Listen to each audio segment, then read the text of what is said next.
name's Kristen Baird with the Floatal Orchestra, and today we're going over step 2 to shifting. There's a PDF you can download so you can see the exercises that we're doing and follow along as we go through the video. Today's objectives: on the D string, I can shift from first position to third position with my first finger, and I can tune my first finger in third position. So first, let's review where third position is on the fingerboard.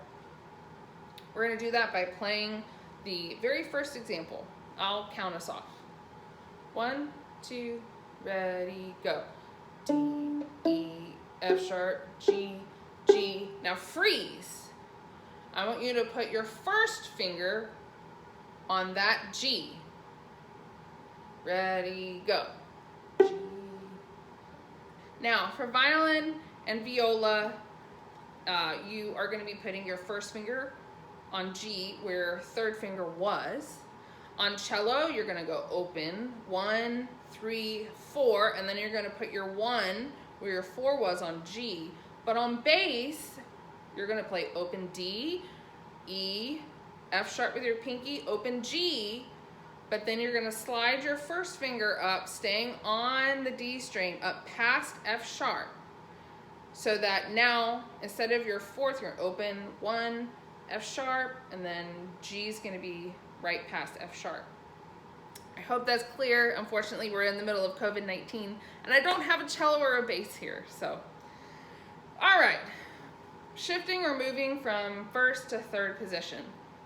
Let's pizzicato first finger in first position and the first finger in third position.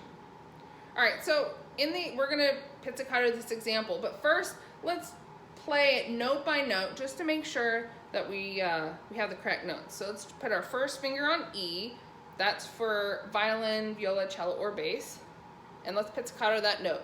1, 2, ready, go.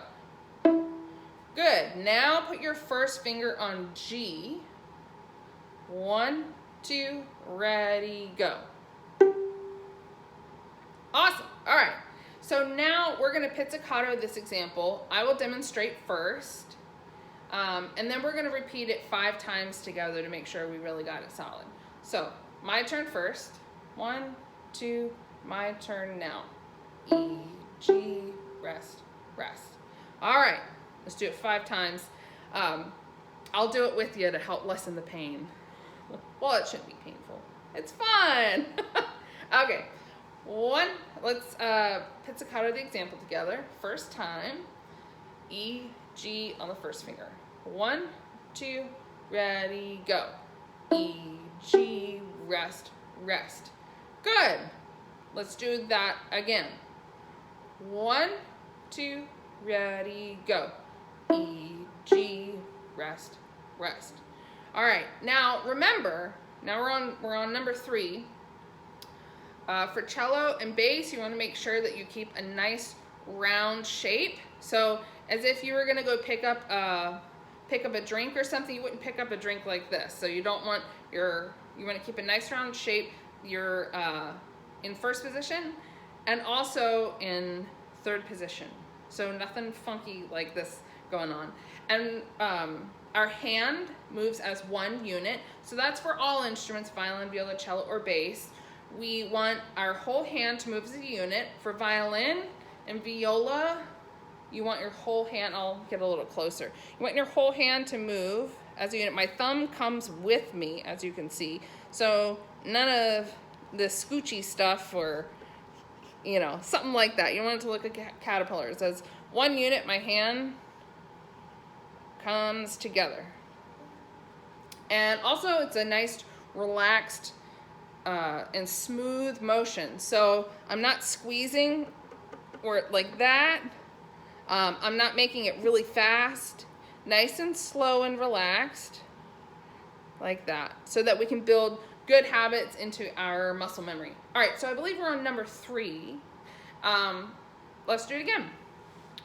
1, 2, ready, go. E, G. All right. Now we're on number 4. Let's try it again, and this time I want you to look at your hand and make sure that your entire hand is coming with you. especially that thumb. He doesn't always want to behave. 1, 2, ready, go. E, G, rest, rest. All right, last time, just to make sure it wasn't all good luck. 1, 2, ready, go. E, G. Awesome. Okay, so now tuning the first finger in third position. Let's use our opens G to see if our first finger G is in tune. So what does that mean? We can use our open strings that have the same name to see if we're playing close enough in tune or the right note.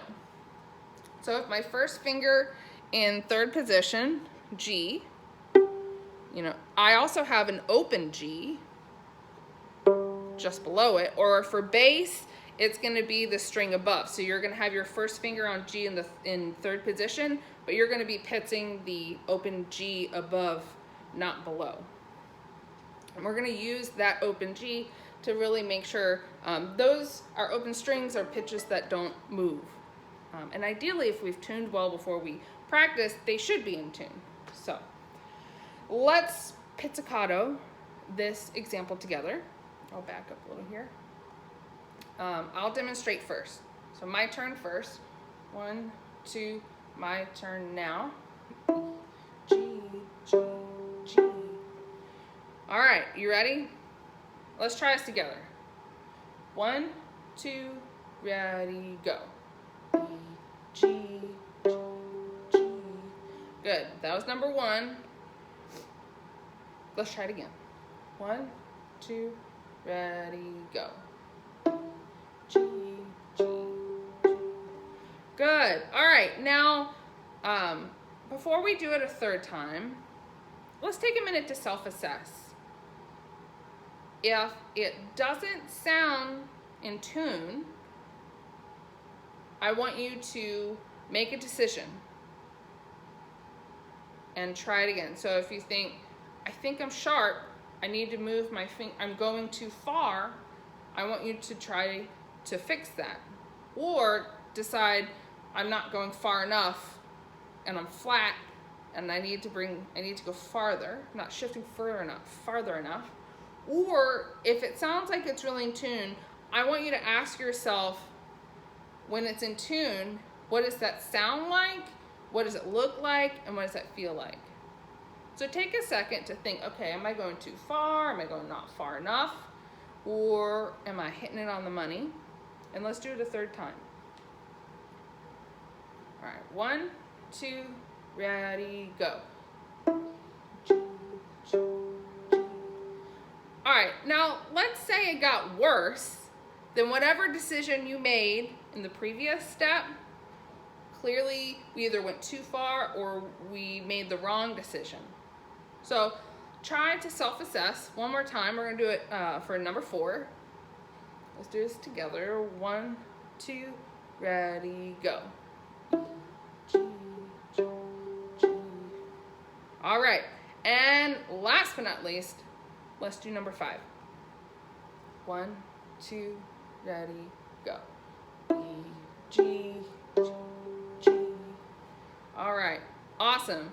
And it's really important that we learn how to self-assess and question, almost like the scientific method, our playing, so that we can ultimately learn to become our own teachers.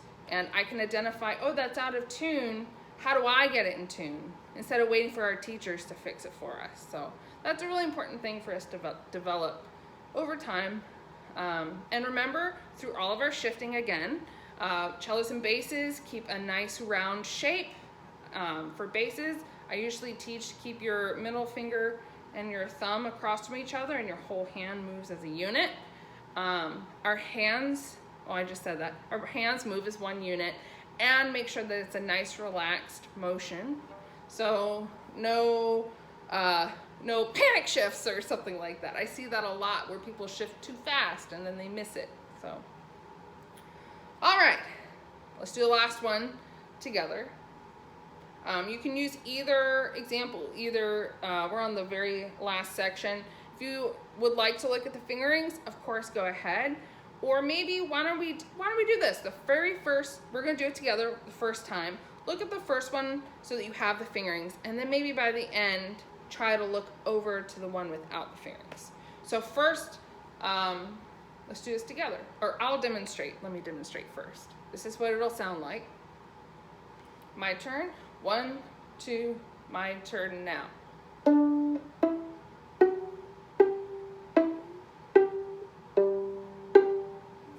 All right, let's try it together. I'll count us off. 1, 2, ready, go. T, E, F sharp, G, E. So that was number 1. Think about it. Let's give it another shot. 1, 2, ready, go. T, E, F sharp, G. Alrighty, we're on number 3. So now we've already had 2 shots at it. Try to think about one thing you can do better. How about that? Maybe it's I'm not going far enough, or I'm going too far, or maybe it's just I'm gonna shift, relax. I'm gonna keep my hand relaxed. Pick one thing that we're gonna do better this time. Tell it to yourself. 1, 2, ready, go.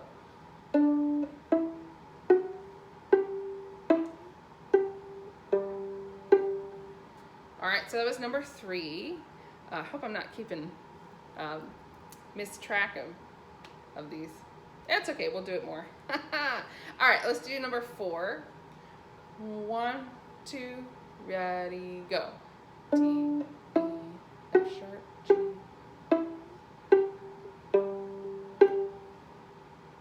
Last but not least, let's shake our hand out and see how well our practice routine stuck. You're very lucky. In my private studio, I have dice that instead of having 6 sides, it'll have like 10 sides or 15 sides or 20 sides, and I'll make my students roll the dice, and if they could potentially get a number as high as 15, and then we have to do it 15 times, but it's fun. Okay, last but not least, let's do our last exercise for the last time together. 1, 2, ready, go.